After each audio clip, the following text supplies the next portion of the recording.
Hello বন্ধুরা, তোমাদের সকলে স্বাগত জানাই। আজ আমি অনেকদিন পর ভিডিও নিয়ে আসছি, কারণ আমার শরীর অসুস্থতার কারণে ভিডিও ছাড়তে পারিনি। তো আজ আমি বলিউডের অভিষেক বচ্চন এর জীবনের বলতে চলেছি। তার নাম হচ্ছে অভিষেক বচ্চন, তার পেশা হচ্ছে অভিনেতা প্রযোজক। 1976 সালে 5 ফেব্রুয়ারি মুম্বাই মহারাষ্ট্রে জন্ম তার।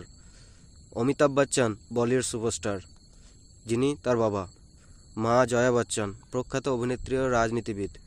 ঐশ্বর্য রায় বচ্চন, তিনি ছিলেন অভিষেক বচ্চনের স্ত্রী, অভিনেত্রী, প্রাক্তন মিস ওয়ার্ল্ড 1994। সন্তান আরাধ্যা বচ্চন। অভিষেক বচ্চনের জন্ম এক তারকা পরিবারে। তিনি মুম্বাইয়ের জামনাবাই নার্সি স্কুল এবং পরে বোম্বে স্কটিশ স্কুল থেকে পড়াশোনা করেন। এগলন কলেজ, সুইজারল্যান্ডে পড়াশোনা করেন এবং পরে যুক্তরাষ্ট্রের বোস্টন ইউনিভার্সিটিতে ব্যবসায় শিক্ষা করতে যান। তবে অভিনয়ের প্রতি আগ্রহের কারণে পড়াশোনা শেষ না করে ভারত ফিরে আসেন। অভিষেক 2000 সালে জেপি দত্ত পরিচালিত রিফিউজি ছবির মাধ্যমে বলিউডে অভিষেক করেন। প্রথম দিকে তার অনেক ছবি বক্স অফিসে সফল হয়নি, তবে ধীরে ধীরে তিনি নিজের প্রতিভা প্রমাণ করেন। ইউয়া 2004 সালে হয়। এই ছবিতে অভিনয়ের জন্য তিনি প্রশংসিত হন। ধুম 2004 সালে হয়। ভিলেন চরিত্রেও জনপ্রিয়তা পান। সরকার 2005 সালে হয়। বাবার সঙ্গে অভিনয় করে প্রশংসা পান। কভি আলবিদা না কেহনা 2006। গুরু 2007। মণিরত্নম পরিচালিত এই ছবিতে তার অভিনয় বিশেষভাবে প্রশংসিত হয়। দোস্তানা 2008। জন আব্রাহাম ও প্রিয়াঙ্কা চোপড়ার সঙ্গে অভিনয়।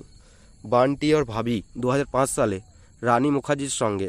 বোল বচ্চন 2012 সালে কমেডি ঘরানার হিট।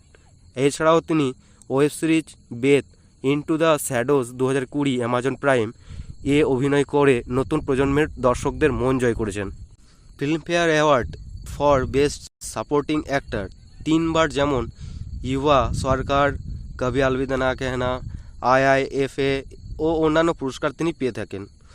2007 সালে অভিষেক বচ্চন ঐশ্বর্য রায়কে বিয়ে করেন। তাদের কন্যা আরাধ্যা বচ্চন 2011 সালে জন্মগ্রহণ করে। প্রযোজনা সংস্থা সরস্বতী এন্টারটেইনমেন্ট।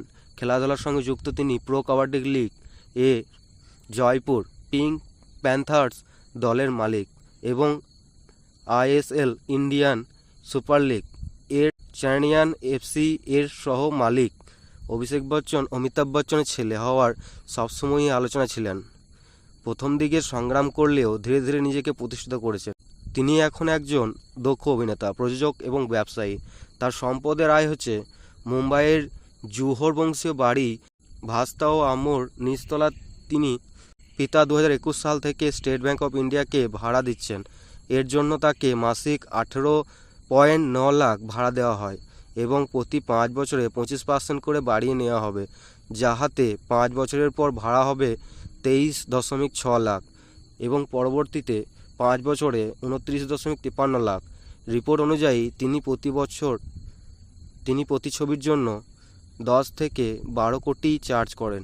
তিনি প্রো কাবাডি লিগ এর জয়পুর পিঙ্ক প্যান্থার্স ও ইন্ডিয়ান সুপার লিগ এর চেন্নাইয়ান FC এর সহ মালিক। এই দলগুলির মূল্য এবং সফলতা তার আয় ও সম্পদ বৃদ্ধিতে ভূমিকা রাখে। সোশ্যাল মিডিয়া ও স্পন্সরশিপ থেকে তার আয় অনুমান করা হয়েছে বছরে $7.6 লক্ষ থেকে $10.4 লক্ষ USD, ইংরেজিতে প্রায় 6 কোটি থেকে 8.5 কোটি প্রতি বছর। তবে এটি নির্ভর করে প্ল্যাটফর্ম এবং এঙ্গেজমেন্টের উপর। তো কেমন লাগলো বন্ধুরা, তোমরা অবশ্যই কমেন্টে বলতে ভুলবে না। দেখা হবে আবার একটা নতুন ভিডিওতে। ধন্যবাদ, ভালো থাকবেন, সুস্থ থাকবেন। জয় হিন্দ, বন্দে মাতরম।